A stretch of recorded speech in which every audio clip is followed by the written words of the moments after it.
Episode 13 of the Fit Pro podcast. Entrepreneurs average 3.8 failures before final success. What sets the successful ones apart is their amazing persistence. Lisa M. Amos. Welcome back to the Fit Pro podcast, listeners. I am your host, Marvin Fayes, and today's show is a very special show. It's our first topic-based show. I'm going to call it Just My Thoughts.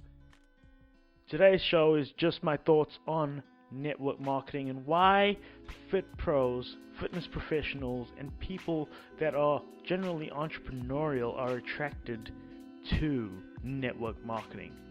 Now, some listeners have just gone, network marketing. I've heard about it. I don't like it. Well, get over it, guys. It's an actual industry. It's a massive industry. I don't know the exact number, but it's a few billion-dollar industry. And something doesn't get to that height, doesn't get to that size without it being real. So, it is real, guys. I actually have a lot of experience in it. I'm not going to name drop any companies because I don't believe in free advertising for corporations that already pay for advertising and could pay me to do it. So you're not getting free advertising today. I'm sorry. But I did work for a network marketing company for about 2 years. I was fairly successful. I wouldn't say I was very, very successful, but I was able to quit my day job, as I was a personal trainer at the time, so I was able to quit my day job and do that full-time, be a full-time network marketer. I was responsible for a team that was the biggest in Australia as well as in the UK, and all things were good. They really were. I just decided to go in a different direction after a few months, let's say a year and a bit. I wanted to do my own thing, and I became a lot more entrepreneurial because of it. Now, the reason for this episode isn't to bash network marketing. It's actually to promote. It's actually to help people in network marketing, because a lot of people are just lost.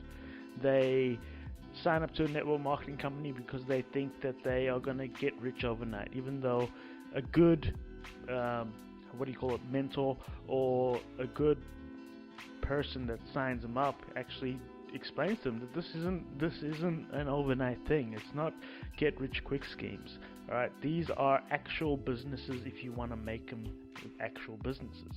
And I've got a few major keys. I've got 10 commandments. I'm just going to call them the 10 commandments of how to become. I can teach you how to get to a few thousand a month personally, and this is the 10 commandments to do that. Now, one thing you should know about me, listeners, is that I will never ever talk about anything that I've never done or haven't had any experience in. So otherwise I wouldn't be talking about network marketing. Now, should we just get into it? I feel we should just get into it. Otherwise I'll just ramble and you guys will leave. So I don't want you to leave, so we're going to get into it. Fit Pro Podcast, network marketing episode, just my thoughts. Now, we got 10 commandments. I'm going to call them the major keys. The 10 major keys, like DJ Khaled. Major key alert, number 1.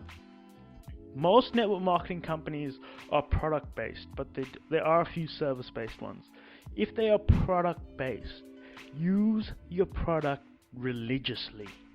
Like absolutely religious. Like you go to church every Sunday.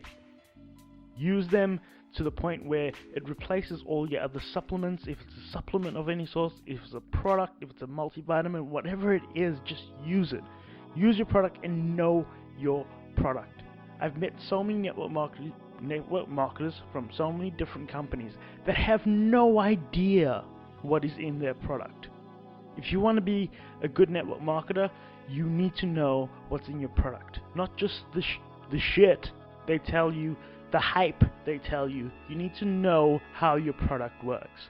Not that the cows are milked at the happiest time, when they're the happiest, or at the right time of day, when the protein they produce is the most beneficial. No, that's bullshit. All right, learn what's in your product. Learn everything about it and why it would help people with issues. Because honestly, most good companies help. The products are really good. Network marketing companies generally have some of the best products, some of the most researched products.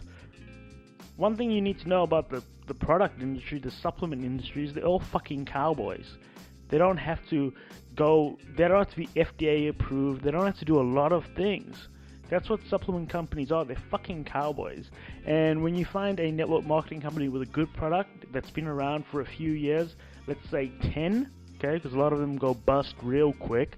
So if you find a company with a good product, and make sure you do your research, make sure you know your product, make sure you know how it helps you.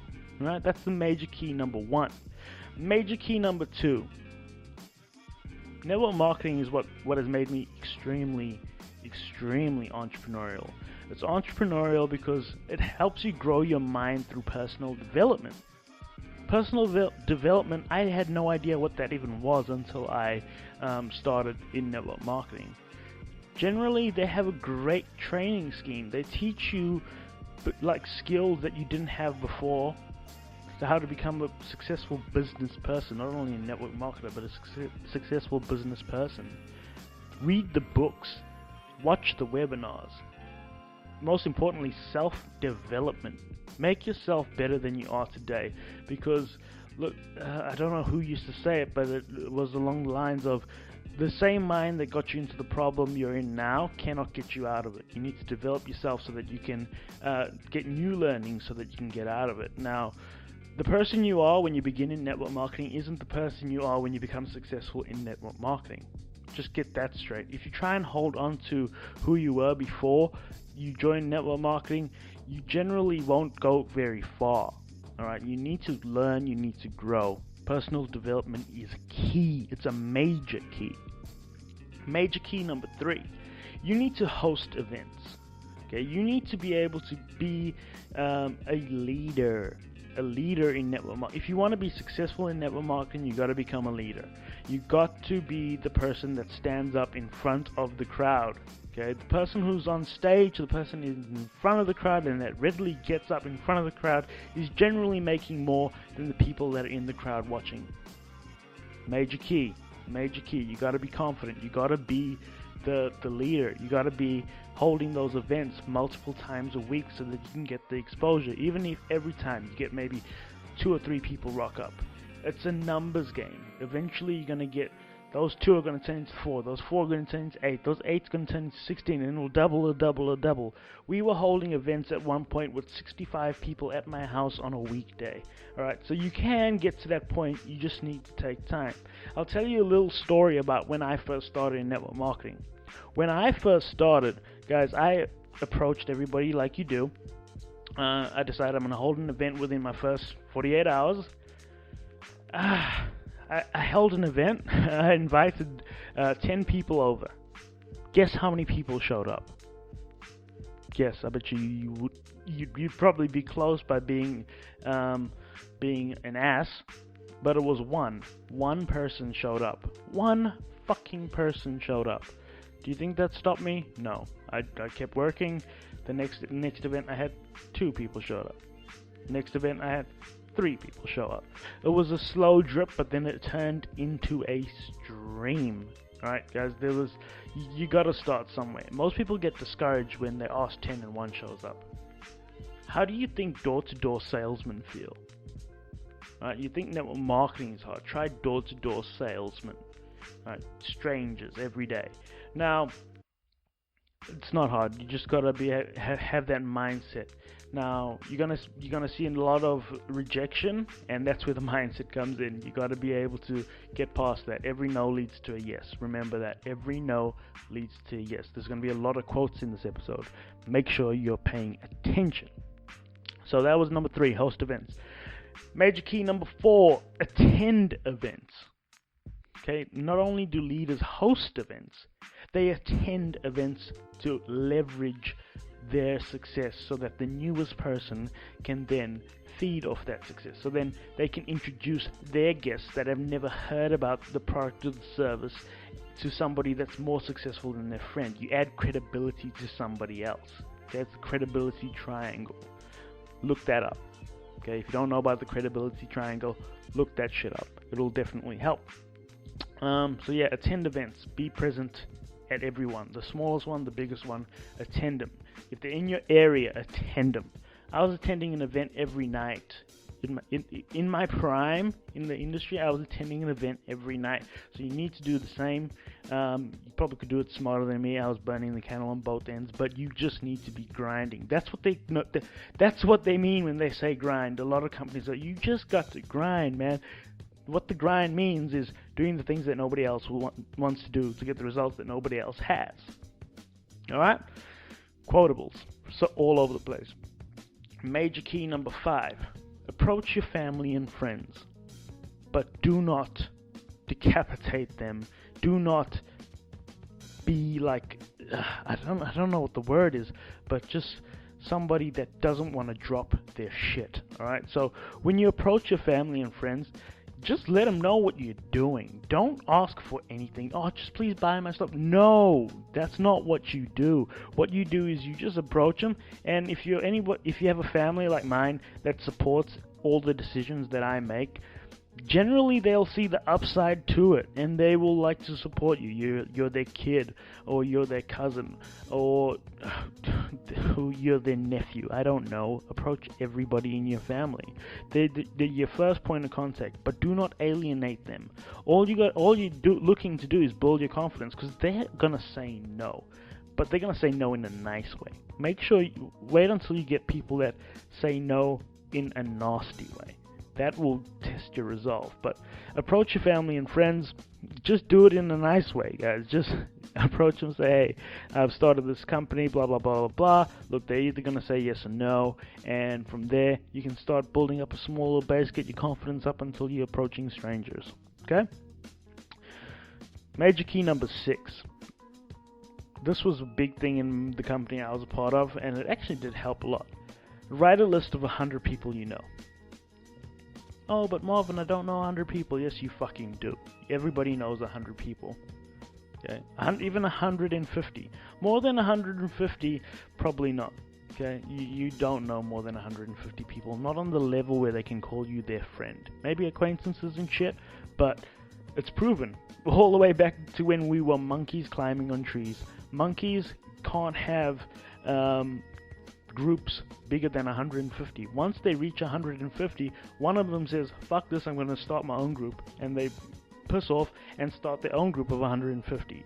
It's in our nature. So everybody knows 100 people. Get out a piece of paper, write that shit down. Write down everybody you know, whatever situation they're in. Okay, write it down. It's your database. Your network is your net worth.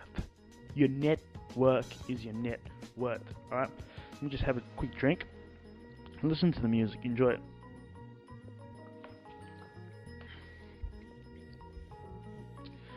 That's some good H2O. Now, so you've written your list of 100 people. That was number 6. And it helps to visualize how many people you can actually contact. To put this in perspective, somebody working the phones, i.e. me, at my day job, I'm expected to do 40 phone calls a week as a KPI, which is really fuck all. And that's just people I don't know. Alright, 100 people you know, pick up the phone, make a phone call. Don't send a text, don't send a message on Facebook. Just the fact that you're making a phone call, they'll usually think you're in trouble or something's gone wrong, but they won't be expecting you just to go, hey man, I've started this new thing, come around, I would really love your support, and just come check it out. If not, we'll just have a beer afterwards. That's all you gotta freaking do.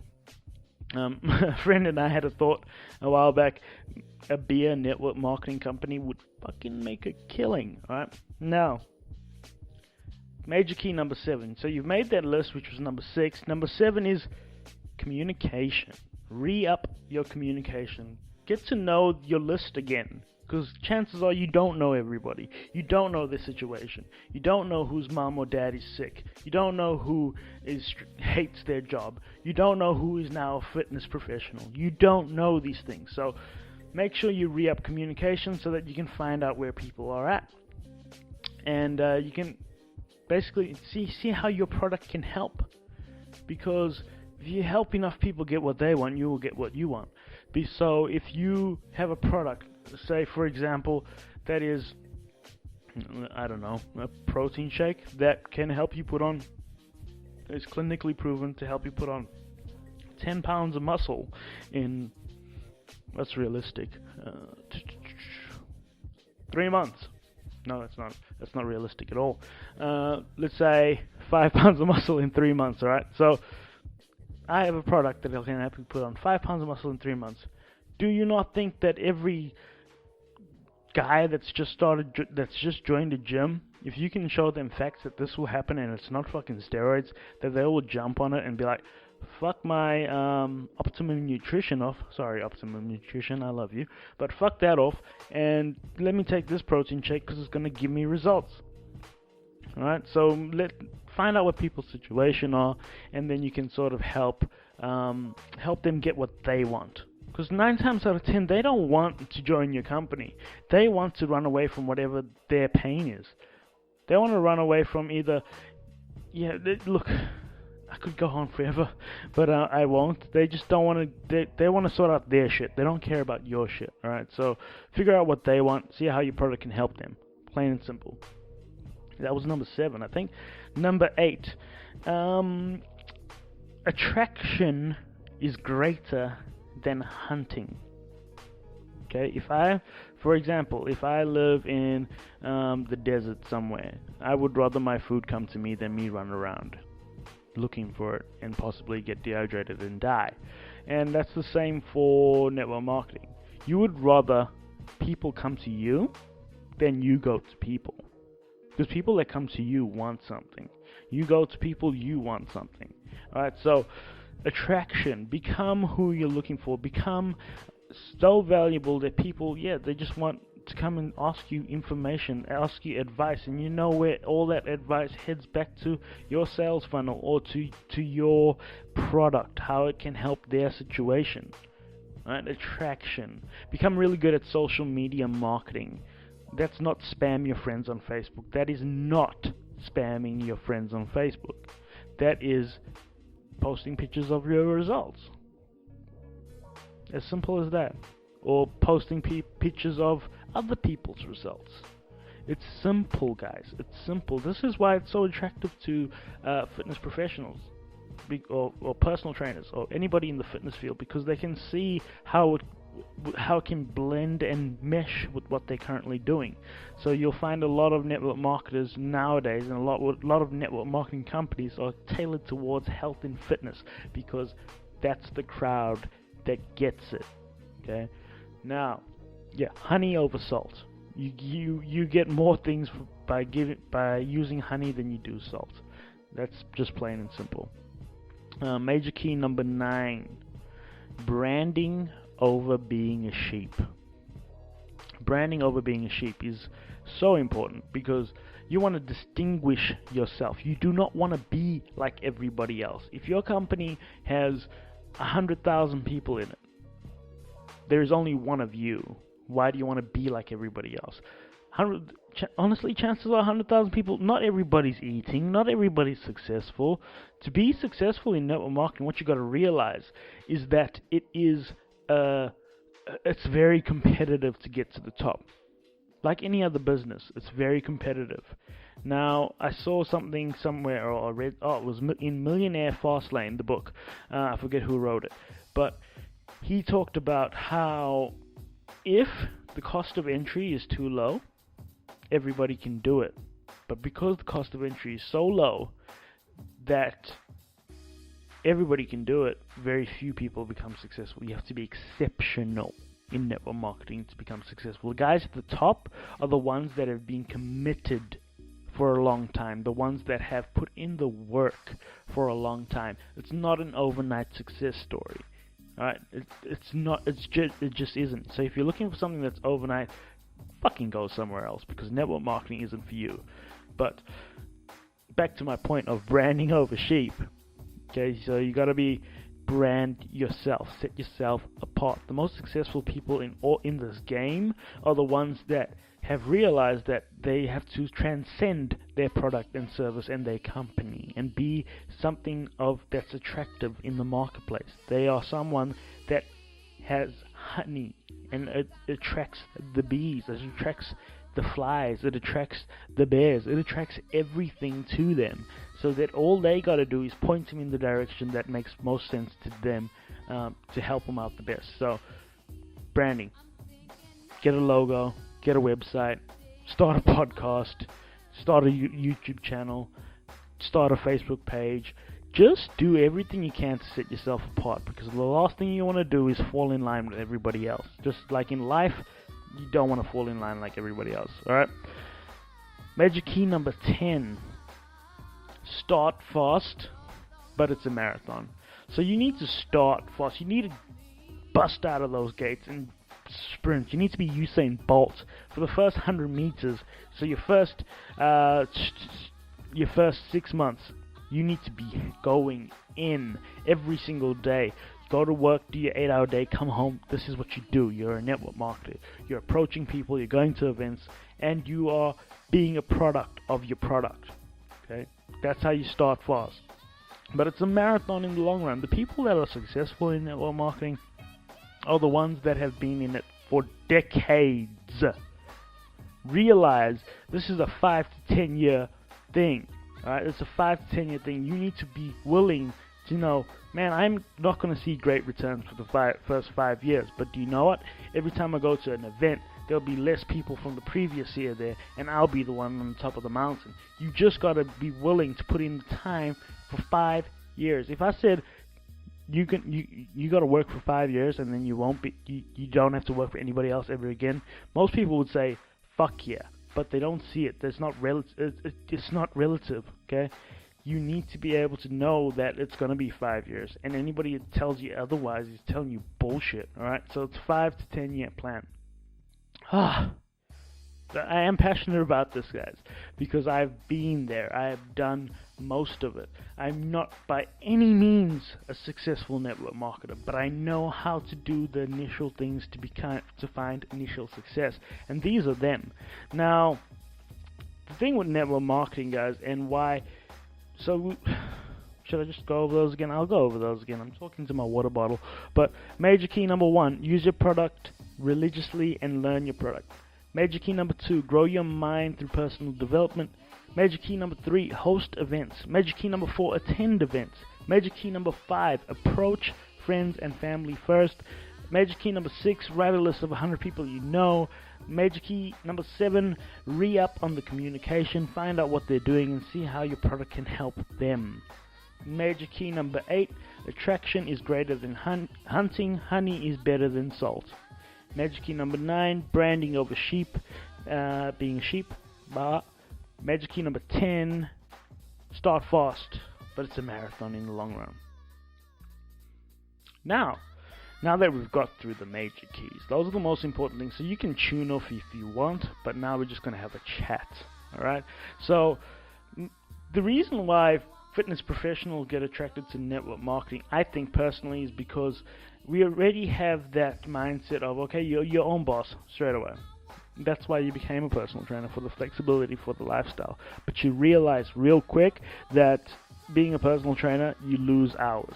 Okay, you don't gain any hours in the short term. It's the long term you gain hours. But the short term, you are freaking grinding. You are doing your 12, 14-hour days, and nobody really tells you that.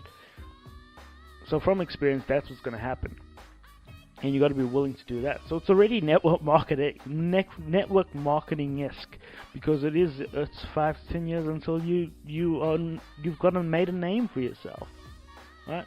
3 years minimum, and you really got to know that when you do your certificate. But they're not going to tell you that, because otherwise they will lose, obviously, the quick Kellogg's box certificates. Now, what fitness professionals are so attracted to network marketing, because it unlocks a lot of things for them. It unlocks a lot of pathways. Everyone wants to be their own boss. They see how it can fit into their business, and they're generally better communicators. They're generally better talkers. They're generally more confident, and it's just inherent.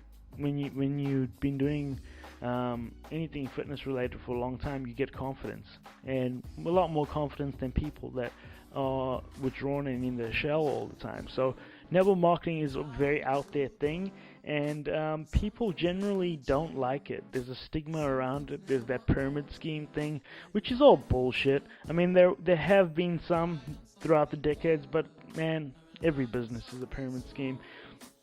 If you work for somebody else, you're never going to get paid more than your director or your boss. So just use that as an example, but not an obnoxious one. So, like, I don't get it. I don't get why it's so, yeah. Anyway, I think I've lost my spot, but let me have another drink, keep listening to the music. It's a new thing I'm trying, and I think I might keep it up. Just instrumentals in the background. Does it sound good? Let me know. Follow me on Twitter, we're blowing up.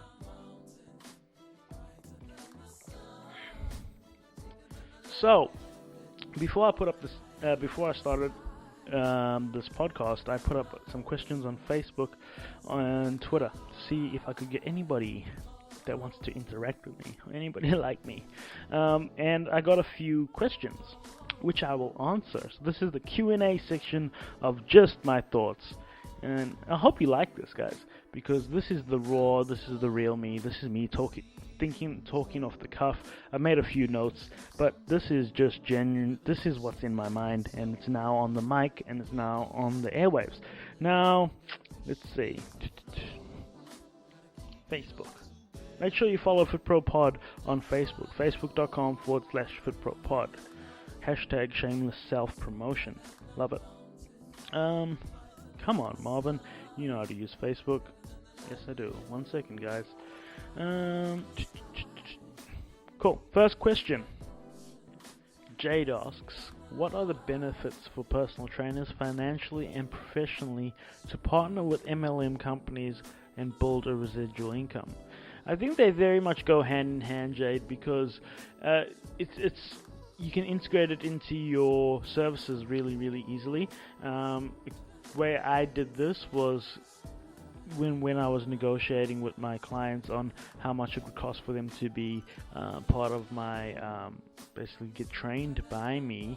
It was easier to integrate a full holistic approach to it by putting the products into the package as well. So, for example, my company had protein shakes and multivitamins and energy drinks that were all healthy, and it was very easy to go, alright, now, I will train you for 12 weeks, we'll do a 12-week challenge, it will cost you X amount. Now, if you wanted to get your results or help get your results along the way a little bit quicker, as well as become a little bit more healthier, there's the second package, which includes X, Y, and Z products, and you will see better results because you'll be changing your entire product line and what you're doing. So that was one of the strategies I used, and you can definitely use that. Any personal trainers out there in network marketing, use that. Second question from Jade: how does this set them apart? Well, it makes you different, guys. When you create this different package, you're providing something that not everybody else can provide. You're becoming an individual. You're not being a sheep. Major key. What are the risks and drawbacks, if any? The risks are basically, it all depends on how you approach it. So if you approach it like a salesperson, then you're going to receive it like a salesperson. They're going to see through your whole charade and go, oh, you just want me to sell your products to blah blah blah. But if you set your intention, this is going to help you. We've got 12 weeks, we're going to get results, let's go, then there is no drawbacks, there is no risks, because ultimately you're going to help them achieve their goal. So use this model, it really works. What makes this partnership of business models successful? It's successful, guys, because it's very much the same. As a personal trainer, you're running your own business. You can then integrate whatever you want into that business. It's always going to be successful. And it's really up to you. Everybody's got their own different compensation plans, how that works, etc. So if it requires you to order the products for people, it's a lot easier for you to run it this way.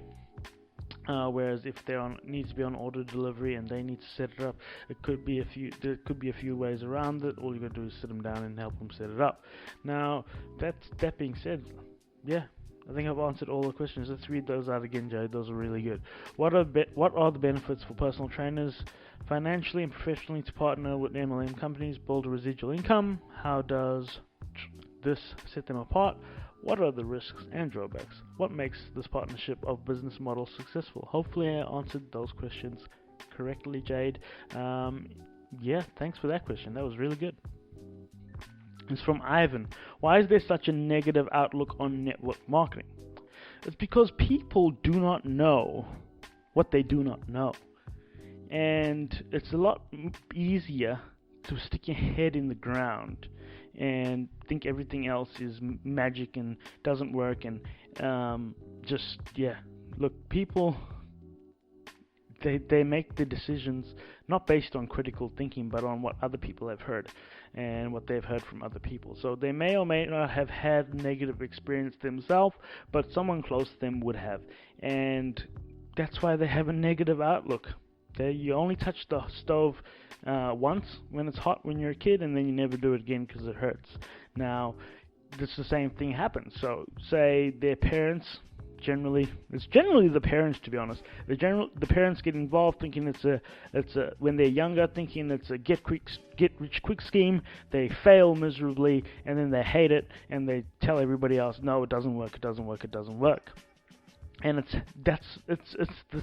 that's how culture works. That's how things get passed through the generations. So you don't know why it doesn't work, so you're not willing to find out why, because you got your mortgage to pay or you got other things to do, and then you just say it's pointless, pyramid scheme, nobody makes money in those things, and then you tell that to your kid when they come home with it, because your kid's always going to come home with it.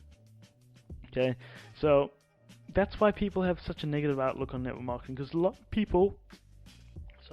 people fail, and when a lot of people fail at something, it makes the masses scared to do it. A la business. Okay, if I don't know the number, but it's a big fucking number of businesses that start and fail in the first 5 years. That's why most people don't start businesses. Okay, the successful ones that are around forever are the ones that failed a few times and figured out why they failed, and now they're successful. Hopefully that answered your question, Ivan. What else do I have? Russell got some questions. He's got 4. Alright, Russell. How important are the people behind the scenes of a network marketing company, and ultimately do they influence people's decisions? Yes, they are important. They're very important. One thing you need to know with network marketing, right?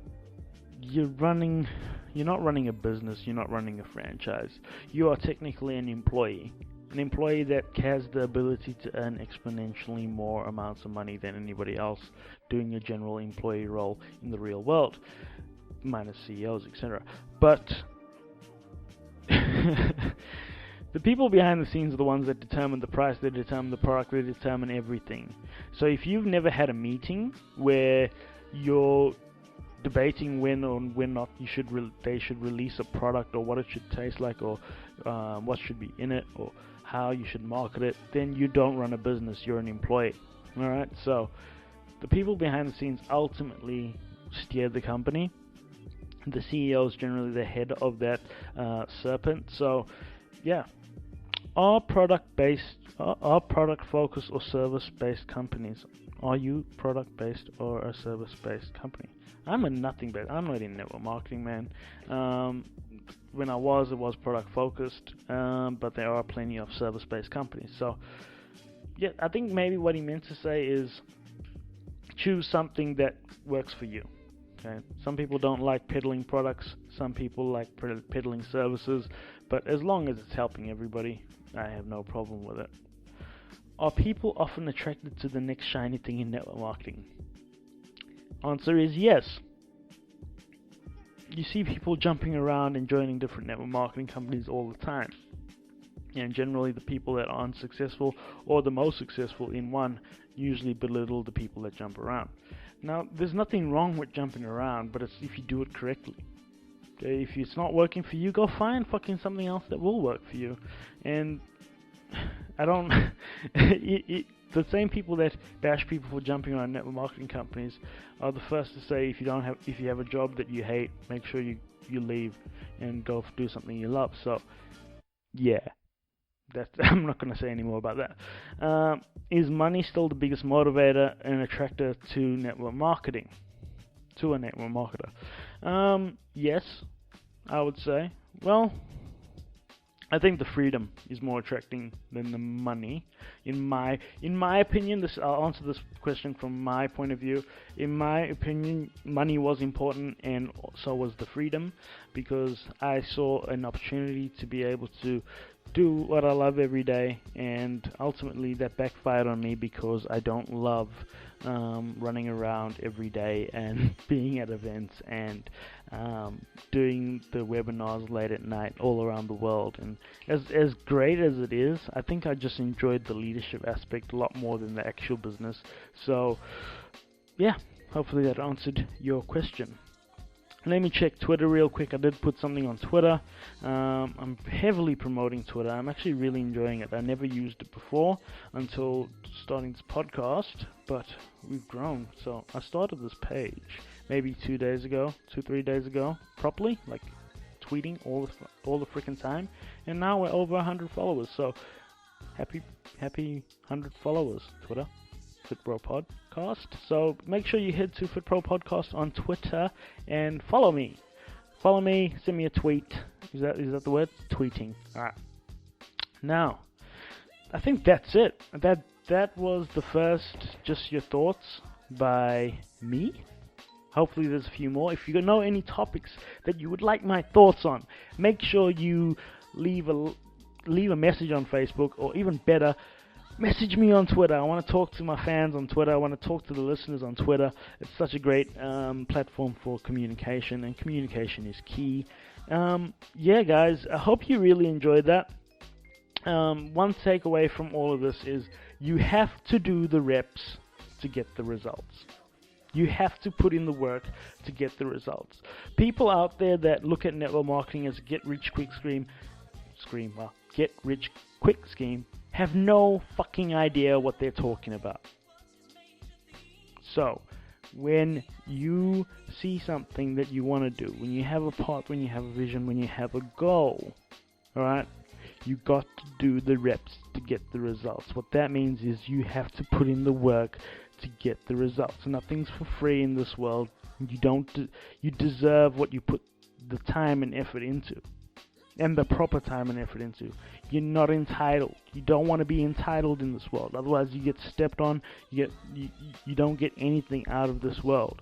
So you have to put in the work to get the results, and that's the takeaway. Do the reps to get the results. You don't go to the gym and stand there and wish for your body to add muscle, or wish for you to get ripped. Thank you for listening to Just My Thoughts. This is the FitPro Podcast. Oh my god. I shouldn't have eaten that chicken earlier. I really shouldn't. Let's do that again. Thank you for listening to the FitPro Podcast.